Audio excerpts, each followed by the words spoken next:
Hi, my name is Kimberly Carter, and today I'm doing my presentation on Paulo Freire's banking model of education and the pros and kind of cons of that. So here I'm joined with my friends. None of them are in frame. Like, that's not my friend. And we're going to talk about the education model today. So basically, the idea that Paulo Freire had was that the education model as it is in 1970 was really oppressive and dehumanizing to students, and we need to change that so that we can actually so we can not, help the oppressors, and so we can have a better future for our students and learning environment. Unfortunately, that has not changed to this day, and I actually have some students here to discuss how it's affected them educationally. So, first things first, go ahead. I mean, the modern education system was literally based on prisons and to turn students into soldiers so that they could go to war. And it sure does feel like that for the past, 100 years, which is awful, and I hate it a lot. It feels like every time you step into a classroom, you are just being force-fed information. They don't care about who you are. They don't care about what you have to say. They care about shoving information into your brain for you to regurgitate it later on. I feel like it's very telling that the education system requires so many people to apply for accommodations for their needs as opposed to the system being accommodated to their needs in the first place. I also agree with what has been said. I have been affected personally by the education system in that I personally have a learning disability. So it feels as though you have to go out of your way to sort of get your needs met. And that can be met with sort of disrespectful, sometimes the professors aren't as receptive to the needs of their students because everything is sort of framed in the way that things need to be fast. It needs to be very productive, but you can't have those personal needs met because of that sort of fast-paced system. Yeah, it tends to be very cookie cutter and sort of utilitarian, and thus doesn't really actually get to focus each on every person's individual needs. So most classrooms are built on here's the assignment that you do it this way, you show exactly this to the teacher gives you this, you regurgitate it back, and then if you're able to do that the way that they want, then you get a good grade, as opposed to here's an analysis of your education and how we can better your learning and actually apply it to situations that you're going to be in the future. It tends to be a lot more testing on here's what you remember from what the teacher has given you, as opposed to here's what you can learn and what you can do with it. I also feel that school fails to properly cater to individual students' interests. A lot of the times, you're forced to do a lot of assignments that don't really pertain to what you yourself might be interested in, and you might not even be pursuing that area at all, so you might end up having to dedicate a lot of your time and energy to something that could be dedicated to something that will be significantly more relevant to you, and it also makes it harder to keep up with school when you start to lose interest. For a lot of students, I feel like a lot of students in my classes, myself included, end up performing a lot worse because we're sort of losing interest in school because it's just designed so poorly around our interests. Right. Even though general education is initially meant to broaden our horizons in terms of the things that we have access to, the way that it's formatted in order for us to just sort of regurgitate different sections of information doesn't spark students' interest in what they can actually do with more broad backgrounds of education. Additionally, Paulo Freire mentioned that the education system that he proposes is more of a collaborative space, so students would be in a circle formation, and it wouldn't be this sort of hierarchical structure in which the teacher is the beholder of all information. The students just have to soak up that information. Most great teachers know that you learn as much from the students as what you teach them. So if that model was more proposed, then the students would have, as was previously mentioned, more interest in those topics because they're engaged in that conversation, as opposed to just being force-fed information. Okay. So, Paulo Freire proposed two models of education: the banking method and then the problem posing method.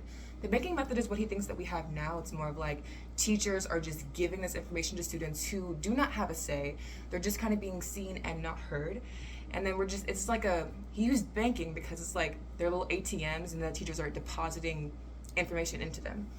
And yeah, he said that that's really oppressive and dehumanizing, and it will not raise good adults for the future. And then the problem posing method is a more collaborative method, like Christina mentioned. Said that it's more of like an example of that would be, as opposed to having the chairs just leading to the teacher, it's all in a circle so that we can all collaborate. It's a very conducive environment, and it's also very like not fail based. You're just working together. Even the teacher's the learner. So I want to know, how do you guys feel that the problem posing method is being implemented today? And the banking method. And how do you feel that the problem posing method would help you guys personally? Go ahead. I took a class in high school with sign language, and so because of that, we did have the class arranged in a circle. Everybody could look at each other. And it was honestly one of the best classes because every lesson was student led. My teacher would ask us, what did we want to learn about? She would tell stories using sign language, and like she would tell us about how she had a drinking party with her friends and played Cards Against Humanity. And as a result, I remember a lot of the things we learned, like a lot of the signs for alcohol or signs for games and that kind of thing, because every lesson was student led and we had motivation to actually learn the material. And it was always such a nice breather in the middle of my day because it was so like different. I could actually see all of my classmates and I could see the professor, and I could like understand what was going on around me as opposed to just being confined to my little desk and listening and having to be quiet and not actually absorb the information. I ordered a class at UChicago briefly, where I got to sit in on a Socratic Method seminar on the education system, actually, but as taught through sci-fi media, and that class really sort of showed me the ability that the Socratic Method and the problem-solving method had overall in a classroom, in order to just spread information, as opposed to having each teacher just sort of give information to students and then have them regurgitate it later.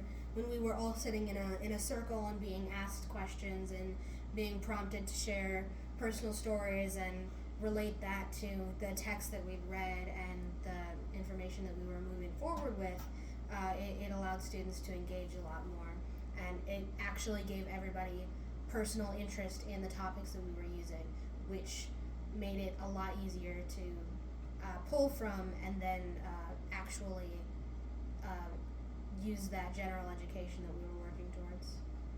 Speaking of personal interest, I feel like the banking method doesn't provide very good personal stakes for the students. Like, the only stakes they actually have for the students are in terms of grades, but most of the time it doesn't appeal to the more human aspect of it, which would be interest and sort of investment in the actual task at hand.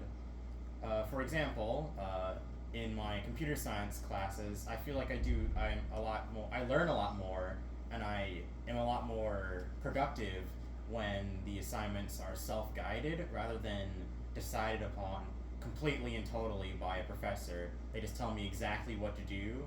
I much prefer having some amount of say over what I get to do, because then it's coming from me and it's not solely for the purpose of getting a good grade, but it's because I'm actually invested in my own learning. And more to Mason's point, the system that Paulo proposes will stimulate creativity as opposed to that regurgitating of information that was mentioned so many times. If you stifle people's creativity, then you'll never have advancement, you'll never have things changing in the world.